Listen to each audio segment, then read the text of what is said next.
Bendecimos a todas las familias desde las diferentes plataformas sociales y damos gracias a Dios por llegar a sus vidas a través de esta red. Bendecimos a todos los que nos siguen a través del canal y hoy vamos a continuar el tema 5 del discipulado, que tiene como subtítulos Nacidos para ser diferentes, del autor Pastor Manuel Lauriño Villazar. Si quieren adquirir estos ejemplares, los pueden obtener en Amazon.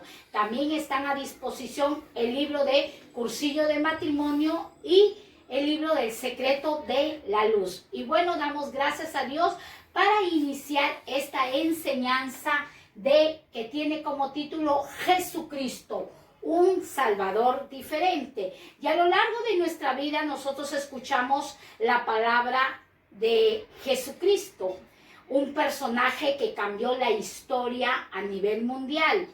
Un hombre de Dios que muchos dicen el hijo de un carpintero, el hijo del Dios Altísimo y etcétera. Tantos atributos y tantos títulos que se le dan a nuestro Señor Jesucristo. Y muchas personas oyen del nombre de nuestro Señor Jesucristo, pero no saben realmente quién es. Y hoy, a la luz de la palabra y de este libro, vamos a sacar la enseñanza del tema 5 del discipulado. Y hace una pregunta: ¿quién es Jesucristo? Sabemos que la palabra de Dios es la palabra infalible. Dios manifestado en carne. Dios manifestado en carne. Esa es la revelación que nos da el Espíritu Santo de Dios. ¿Quién es Jesucristo? Y tú te dirás, ¿quién es Jesucristo? Oh, Jesucristo es un actor, Jesucristo es un historiador, Jesucristo es un salvador y, como lo dije anteriormente, tantos títulos y atributos que se le da. Pero vamos a avalar todo esto con la palabra de Dios.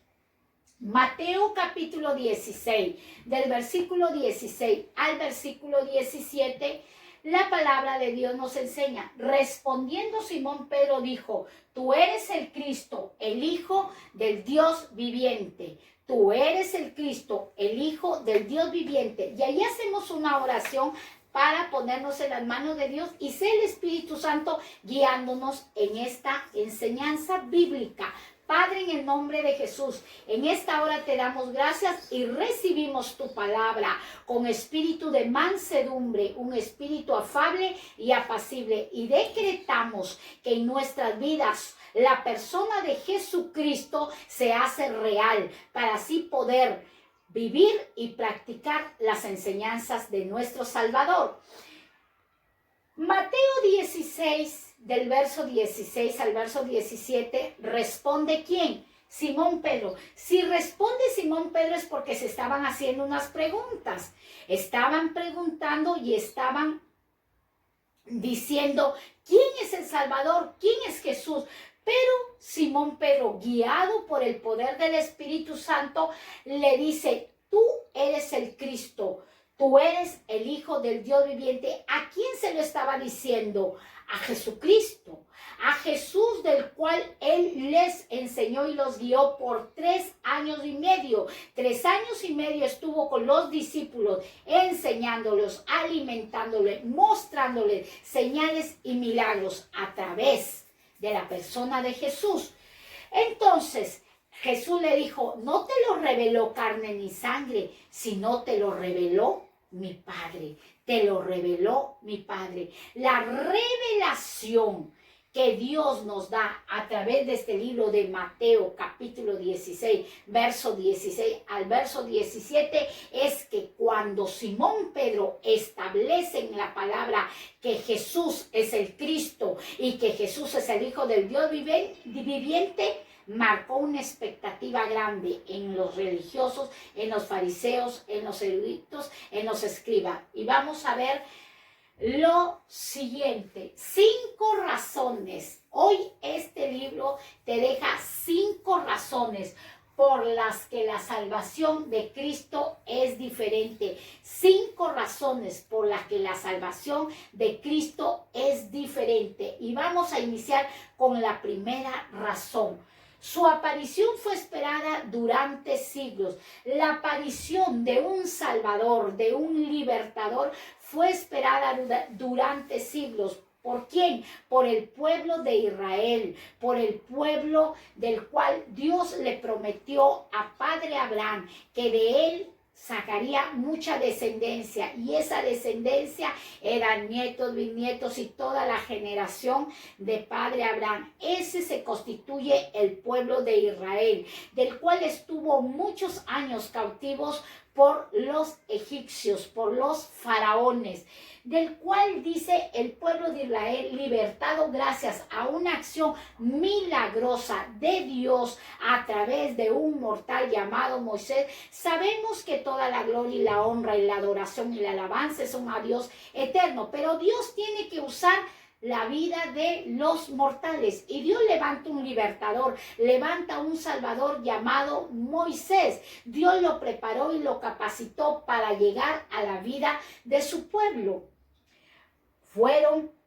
Luego que Moisés falleció, luego que Moisés partió con el Señor, Dios levanta a jueces, Dios levanta a reyes, y así usaba jueces para poder libertar a su pueblo de manos de enemigos. Levanta reyes para poder proteger a su pueblo de manos de los amorreos, heveos, jebuseos, eteos, etc.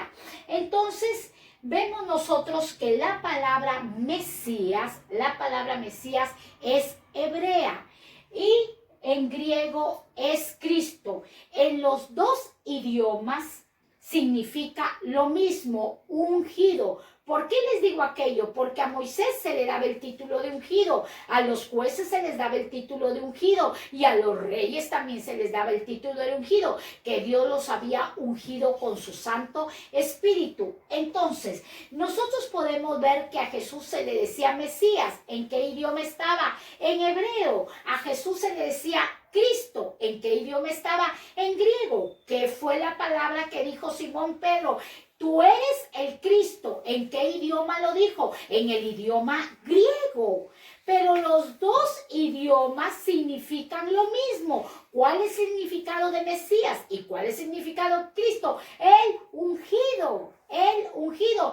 Pero vamos a hablar de un ungido diferente a Moisés, de diferente a los jueces y diferente a los reyes. El ungido, ¿de qué ungido estamos hablando? De el Hijo de Dios, no de los hijos de Dios, sino del Hijo de Dios, del unigénico Hijo de Dios, Jesús el Nazareo, Jesús de Galilea, Jesús el Salvador.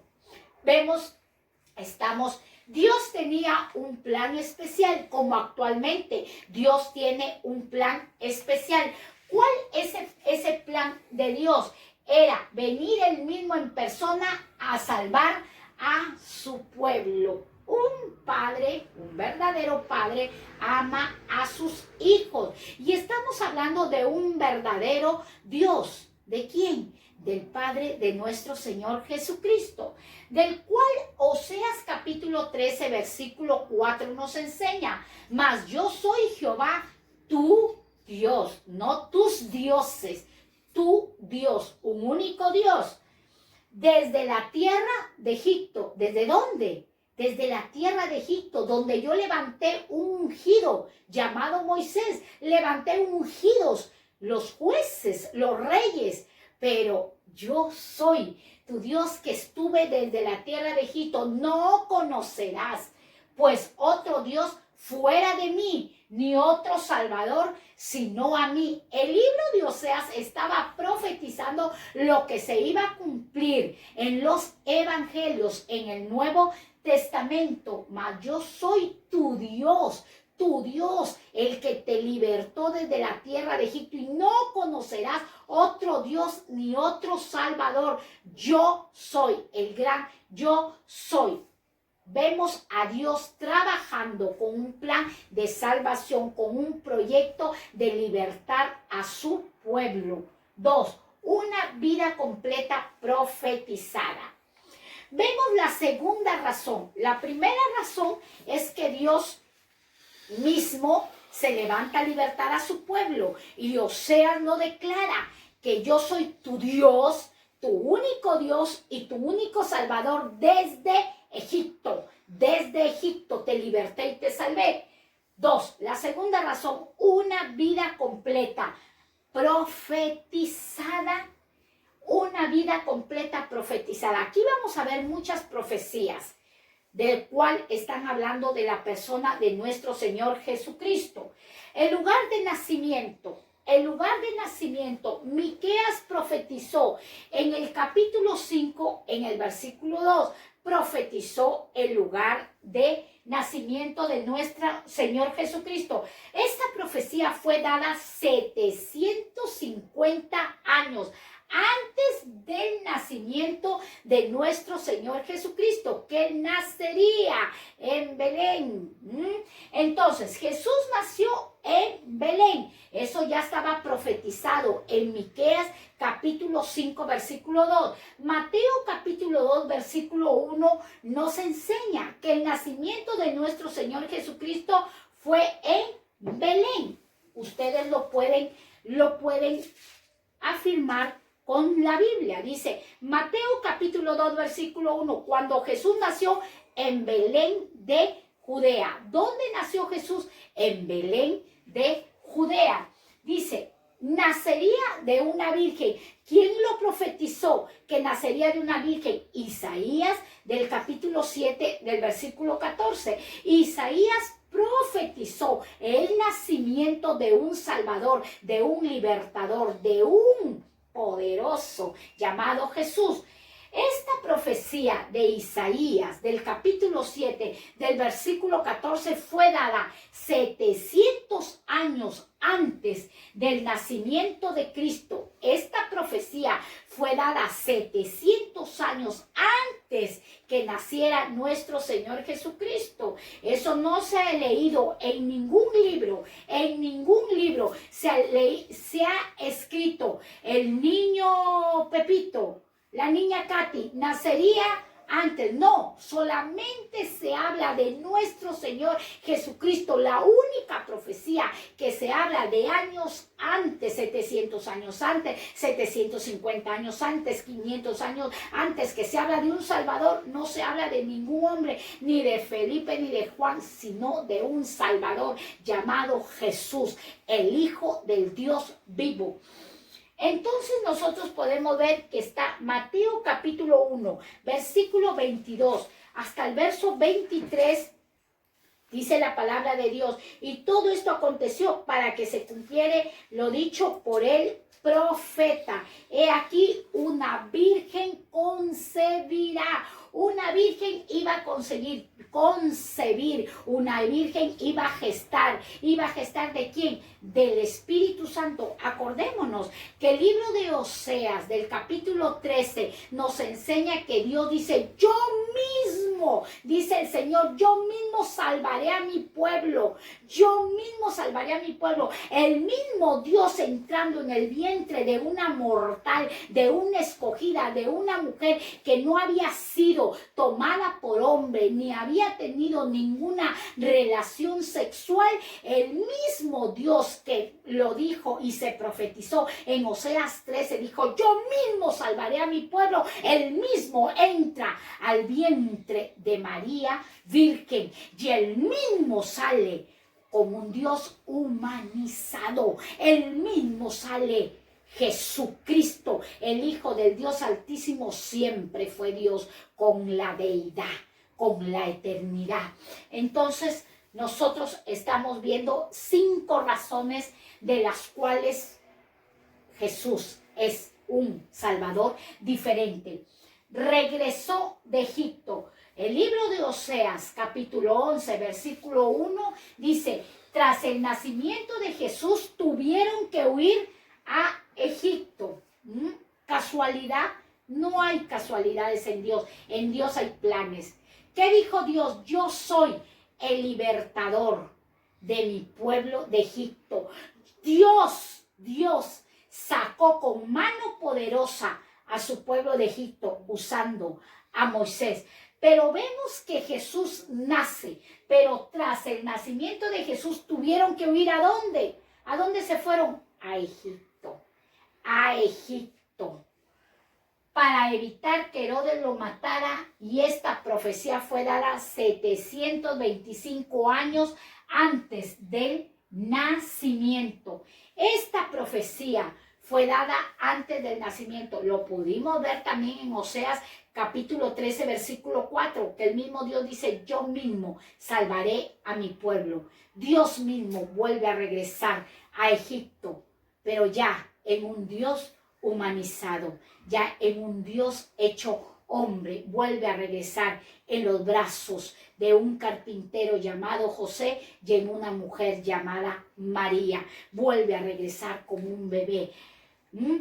Vemos, fue precedido por un mensajero. Malaquías capítulo 3 versículo 1, Isaías capítulo 40 versículo 13, cuando dice que la vida de nuestro Señor Jesucristo fue precedida por un mensajero, estaba profetizado en el libro de Malaquías 3:1 y en Isaías 43.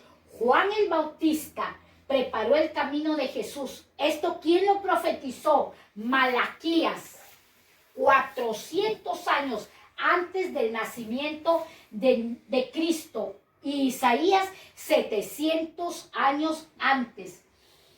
Nuestro Señor Jesucristo, alguien le iba a preparar camino. ¿Y quién era el que le iba a preparar camino? Su primo, Juan el Bautista, un familiar, le preparaba camino a nuestro Salvador.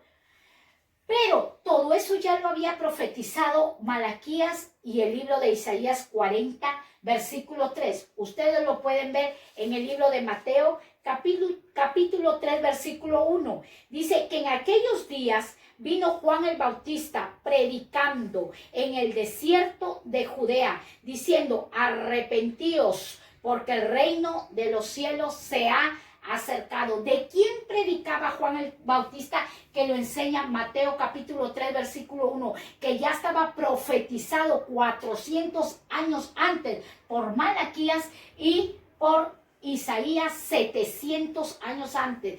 ¿Quién habló de este Salvador? ¿Quién profetizó? ¿Quién declaró? ¿Quién preparó el camino? Fue Juan el Bautista. Él venía en el desierto. ¿Cuál es el desierto? Las vidas de los seres humanos que están desérticas, sin un Salvador, sin ningún libertador, sin ningún restaurador, sin ningún renovador, que ese se llama Jesucristo, el Hijo del Dios viviente. Vemos aquí en Mateo 3:1, llega predicando, profetizando: arrepentíos. ¿Cuál era el mensaje de Juan el Bautista preparando camino para nuestro Salvador? ¿Cuál era el mensaje? Arrepentíos, porque el reino de los cielos ya se ha acercado. Cuando hablaba el reino de los cielos, él que era Jesús, el pan descendía a la tierra, Jesús hecho hombre, para predicar la palabra del reino de los cielos, para predicar la palabra de su Padre, para predicar la palabra de arrepentimiento y perdón de los pecados. Vemos que entraría en Jerusalén en un año. Otra de las razones, otra que avala que Jesucristo es el Hijo del Dios viviente, es que entraría en Jerusalén en un asno. Yo no sé, yo he leído pocos libros, no muchos libros, serían vanagloriosa. En los pocos libros que he leído, yo no he visto que vida de niños han sido profetizadas para que salven a la humanidad. Pero este libro, que tiene toda la arquitectura, toda la ingeniería, toda la poesía, toda la novela, toda la medicina, todo el derecho, aquí habla de un libertador y un salvador llamado Jesús. Dice Zacarías capítulo 11, versículo 12. Profetiza que Judas vendió a Jesús por 30 piezas de plata. Mateo capítulo 26, del verso 15. Zacarías escribió esto 500 años antes que naciese Jesús. Cuando Jesús entra a Jerusalén en un asno, cuando Jesús entra en esa entrada triunfal, desde ahí Él estaba sentenciando su vida. Desde ahí se iba a levantar la envidia. Desde ahí se iban a conspirar para atraparlo y matarlo. Pero todo eso ya estaba profetizado, que un hombre llamado Judas lo iba a vender por 30 piezas de plata. Ya estaba profetizado en el libro de Zacarías capítulo 11 versículo 10 y Mateo capítulo 26 versículo 15. Se cumpliría lo que había profetizado Zacarías. Todo antes de que Jesús naciese ya estaba dicho, ya estaba escrito. Nada lo tomaba Jesús por sorpresa, nada tomaba a sorpresa hoy a la actual raza humana. Ya todo estaba dicho por el Altísimo. Dice, su pasión fue contada al detalle. Toda su pasión fue contada al detalle. Lo enseña el Salmos capítulo 22, versículo 1. ¿Qué dice el Salmos 22, 1? Dios mío, ¿por qué me has desamparado? Verso 16 del Salmo 22. ¿Por qué perros me han rodeado? Me han cercado cuadrillas de malignos. Horadaron mis manos y pies. Cuando habla de horadaron es perforaron mis manos y mis pies. Hicieron agujeros a mis manos e hicieron agujeros a mis pies. Eso significa horadaron. Verso 18. Repartieron entre sí mis vestidos y sobre mis ropas echaron suertes. Esta fue la profecía exacta, clara, veraz, visible de la que decía el salmista en el Salmo 22, del cual Jesús estas palabras exclamó en el Calvario, en el momento que estaba siendo sacrificado, en el momento que estaba siendo entregado por nuestros pecados, en el cual en él no se halló ni pecado ni en su boca se halló mentira. Y él decía, ¿por qué me has desamparado? Dios mío, ¿por qué me has desamparado? El verso 16 descifra a los hombres malos como perros. La Biblia lo describe a los malignos desde el título como perros. Como perros hicieron cuadrilla, así como los perros que andan queriendo devorar, despedazar, así estuvieron los romanos, así estuvieron los religiosos, como perros, como cuadrillas, para poderlo apresar y llevarlo a una cruz.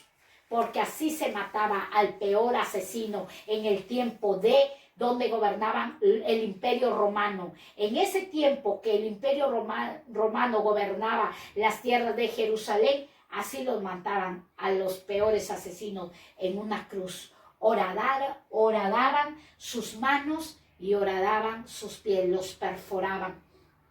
Verso 18, el salmista decía, repartieron entre sí mis vestidos y sobre mis ropas echaron suerte. ¿De quién estaba hablando el salmista David? ¿De él? No, estaba hablando de Jesús. Yo no te estoy hablando de mí ni de mi familia, te estoy hablando de un Salvador, de un libertador. Así como este hombre estaba hablando de un libertador, hoy también vengo a hablarte de un libertador, el Cristo, el Hijo del Dios vivo. Entonces vemos el cumplimiento de ese Salmo 22, se ve ese cumplimiento. Isaías 53:5 profetiza. Cuando estas profecías se describen, todavía el Señor no había sido crucificado. Él es crucificado en el Nuevo Testamento, en el Nuevo Pacto. Isaías 53, versículos 5 al verso 7. Dice, mas el herido fue por nuestras rebeliones. Cuando está profetizando Isaías, está hablando de la persona de Jesús. Mas el herido fue por nuestras rebeliones. Por nosotros fue la cruz, por nuestras rebeliones, por nuestras maldades, por nosotros. Dice, molido por nuestros pecados, molido, golpeado, vituperado, escupido. El castigo de nuestra paz fue sobre él, y por su llaga fuimos nosotros curados. Y por sus llagas nosotros fuimos curados. Y tú dirás, hermana, yo vivo orando y el Señor todavía no me quita la enfermedad, pero la enfermedad más grande es la del alma. Dile al Señor que te quite la enfermedad del alma, la rencilla, la falta de perdón, el odio, los celos, las envidias. Estas enfermedades del alma son las principales para que nuestro cuerpo sea reestructurado, sanado. Dice, mas el herido fue por nuestras rebeliones, molido por nuestros pecados. El castigo de nuestra paz fue sobre él. Nosotros estábamos en rebelión, estábamos en castigo, pero él se llevó todo. ¿Para qué? Para facilitarnos, para bendecirnos, para revelarnos su inmenso amor. Verso 6. Todos nosotros nos descarriamos, todos. No hay aquí nadie que no se haya descarriado. No tenemos 10 familias ni 5 familias, tenemos 2 familias. La primera familia es la familia adámica, la familia que Dios creó en el huerto del Edén. Y por causa de la desobediencia de ellos, Dios tuvo que levantar una segunda familia. ¿Y cuál es esa segunda familia? La que te estoy presentando, la que nació del vientre de una mujer virgen llamada María y de un carpintero. Esa es esa segunda familia, la familia de la obediencia, porque el postrer Adán, que nuestro Señor Jesucristo, se levanta en obediencia y es golpeado, herido, castigado por nuestras rebeliones. Adán y Eva no quisieron pagar eso, pero Jesucristo, por causa de su obediencia, murió en un madero. Fue golpeado y vituperado, avergonzado por miles y miles de personas, pero él en obediencia fue a ese tan grande sacrificio. Dice, todos nosotros nos descarriamos como ovejas, cada cual se apartó por su camino, mas Jehová cargó en él el pecado de todos nosotros. Cada uno coge su camino. El libro de Juan, capítulo 14, nos enseña que Jesús es el camino, la verdad y la vida. Que nadie va a llegar a papá si no es por medio de Jesús. Jesús es el puente para nosotros poder llegar al Padre. Y estamos estudiando las razones de que Jesucristo es un Salvador diferente. Verso 7, angustiado y afligido. ¡Oh, Dios mío! ¿Quién que es herido? ¿Quién que es golpeado? ¿Quién aquel que es vituperado? Va a estar feliz, va a estar riéndose. Él estaba angustiado y afligido, decepcionado, desanimado, desalentado, etc. No abrió su boca, como cordero fue llevado al matadero y como oveja delante de sus trasquiladores, enmudeció y no abrió su boca. Jesús nos da un gran ejemplo, un gran modelo en este verso 7. Angustiado y afligido. Yo no sé cuántos de ustedes atraviesan angustia, aflicción, desesperación, desánimo, desaliento, rechazo. Pero déjame decirte que en esta decisión que Jesús iba a tomar, que estaba ya profetizado en el libro de Isaías y en el Salmo 22, Jesús toma una decisión. ¿Y cuál era esa decisión? De no abrir su boca. Así que yo te doy un consejo a través de este libro de Isaías y a través de este Salmo 22, que si tú estás atravesando esto, angustia y aflicción, no tomes ninguna decisión, angustiado y afligido. No tomes ninguna decisión, porque toda persona que toma decisión herida, angustiada, abatida, va a tener mal resultado su decisión. Va a tener resultados negativos sus decisiones. Entonces, toda decisión que nosotros tenemos que tomar, tenemos que estar calmados, tranquilizados, en paz, para así tomar una decisión. Jesús no podía tomar ninguna decisión, por eso cerró su boca y fue mudo delante de sus trasquiladores, delante de sus transgresores, delante de aquellos que se le da títulos, perros a los malignos.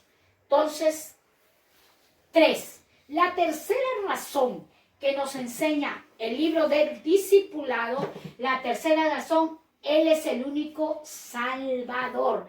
¿Avalado por quién? Por Dios, por su Padre. Él es el único Salvador. Juan capítulo 1, versículo 14. Y aquel verbo fue hecho carne y habitó entre nosotros. Y vimos su gloria, gloria como del unigénito del Padre, lleno de gracia y de verdad.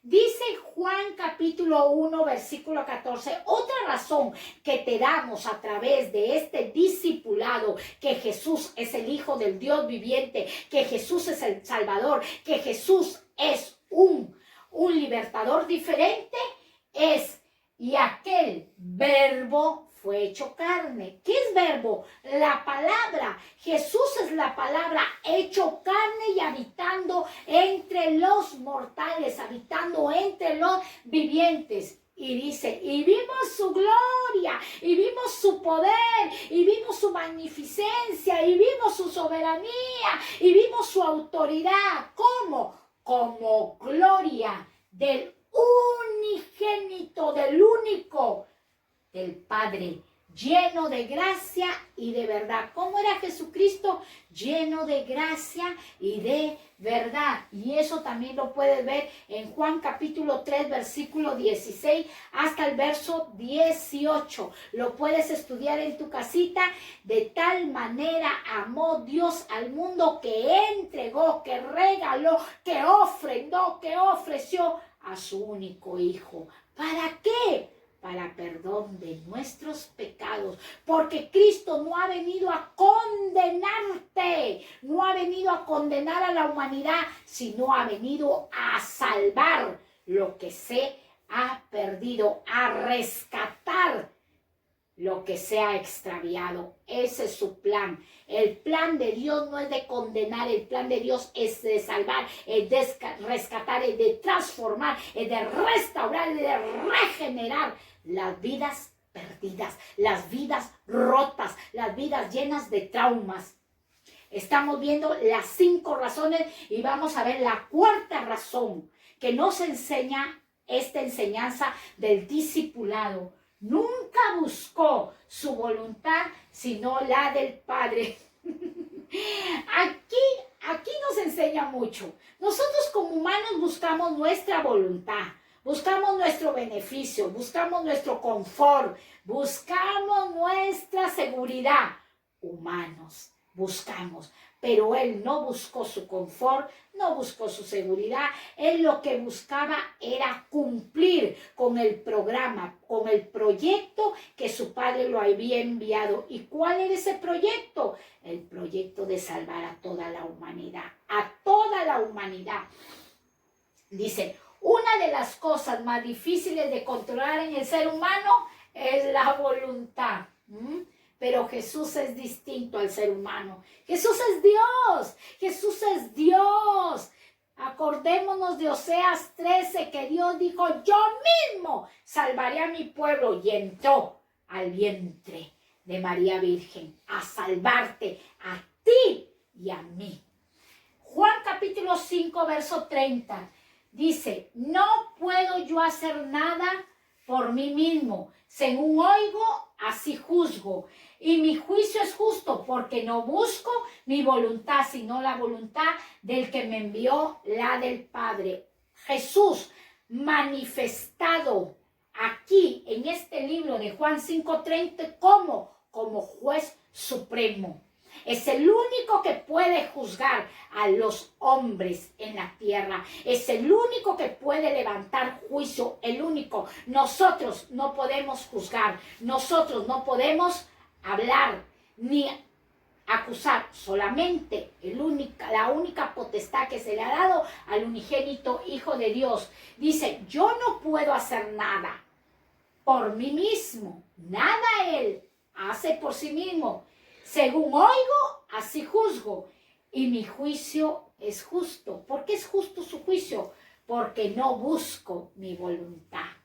Nosotros los mortales buscamos nuestro beneficio, buscamos nuestra voluntad. Mas al que yo te vengo a hablar, al Salvador y al Libertador, nunca buscó su beneficio, nunca buscó su voluntad, sino la de su prójimo, la de su novia, la de su pueblo.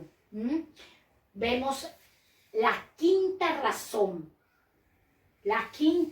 B, aceptó la dura voluntad del Padre. En la voluntad que Jesús estaba haciendo del plan de salvación, aceptó la dura voluntad del papá. Y cuando tu papá te exhorta, tu padre biológico te exhorta o mamá te exhorta, ay, qué duro que es papá, qué duro que es mamá. Cuando te dice ve a hacer la limpieza, ve a estudiar, ve a trabajar, condúcete bien en tu matrimonio, cría bien a tus hijos, etc. Dice que él sí aceptó la dura voluntad del Padre. Y a veces nosotros nos estamos quejando en cosas tan pequeñas.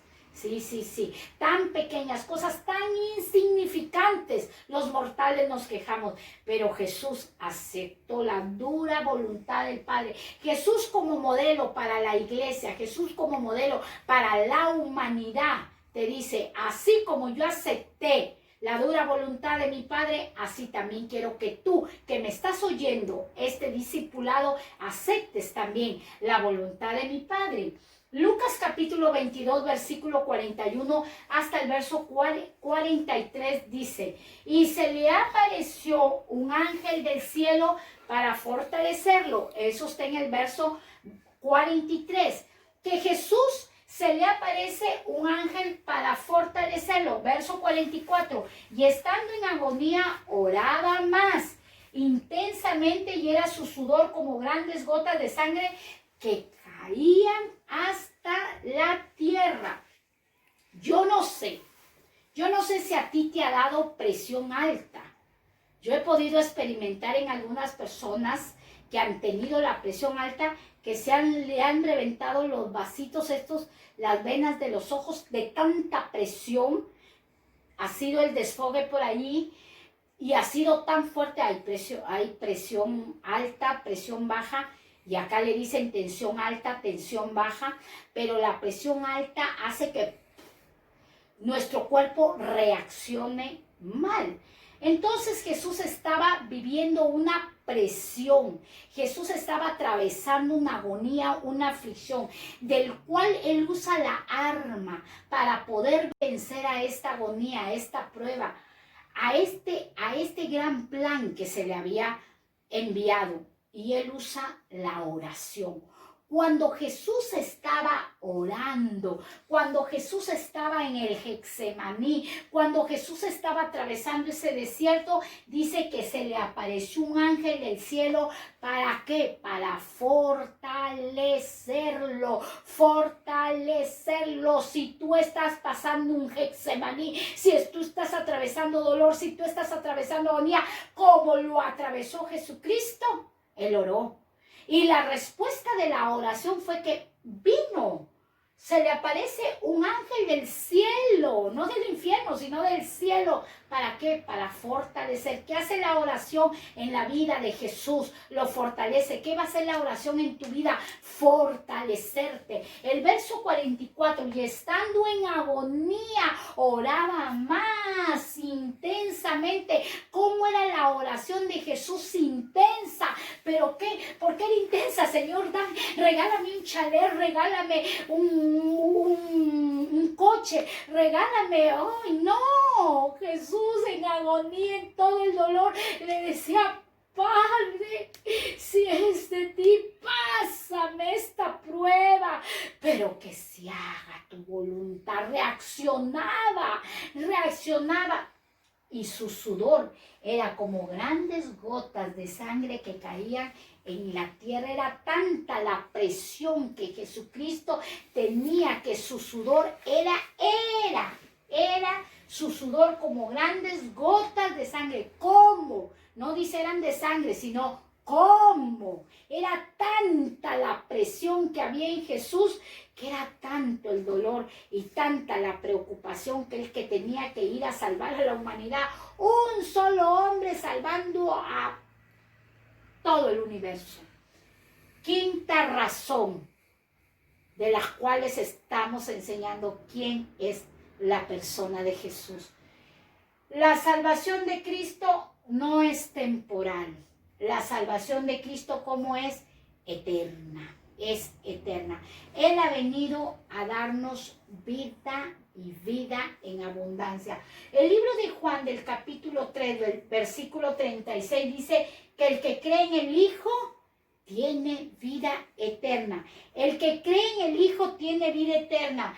Pero el que rehúsa creer en el Hijo no verá la vida, sino que la ira de Dios estará sobre aquella persona, sobre aquel individuo, sobre aquel personaje. Dice, Jesús viene a regalar vida eterna, no viene a condenar.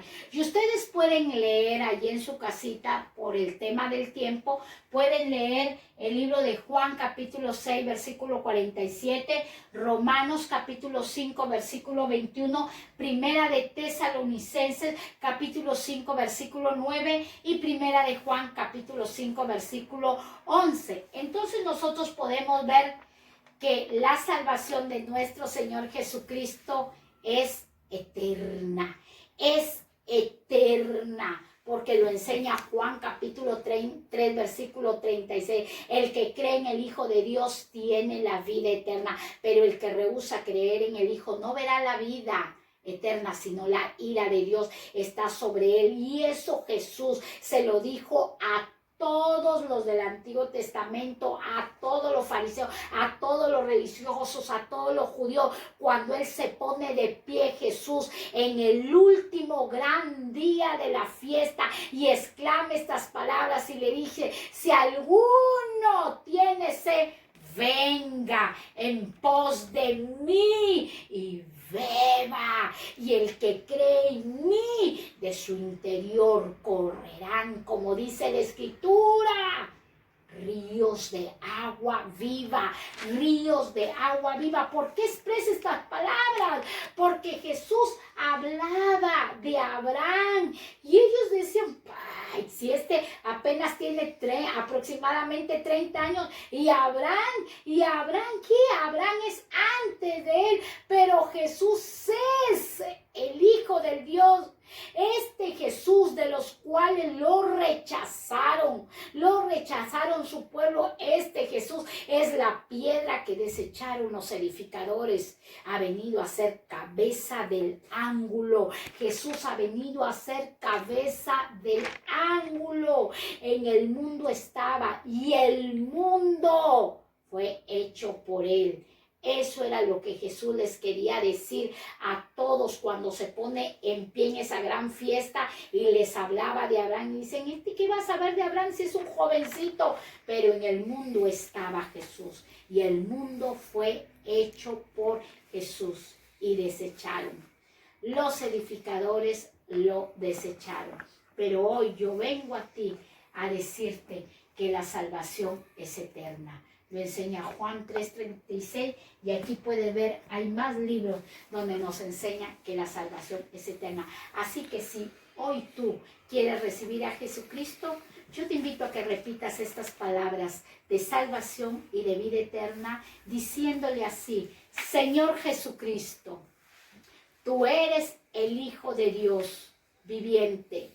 Hoy yo he escuchado 5 razones que avalan que tú eres mi Salvador. Yo te pido perdón y abro mi corazón y te recibo como mi libertador, como mi sanador y como mi Salvador. Que mi nombre hoy se registre en el libro de la vida por cuanto yo creo con mi corazón y confieso con mi boca que tú eres mi Salvador, mi libertador, mi sanador. Gracias te doy. Amén, amén. Gracias le doy a todos los que están siguiendo esta enseñanza del discipulado, tema 5, y texto para memorizar. Memoriza el libro de Juan, capítulo 3, versículo 16 hasta el versículo 18. Que Dios te bendiga, el Señor está con cada uno de vosotros. Hasta pronto.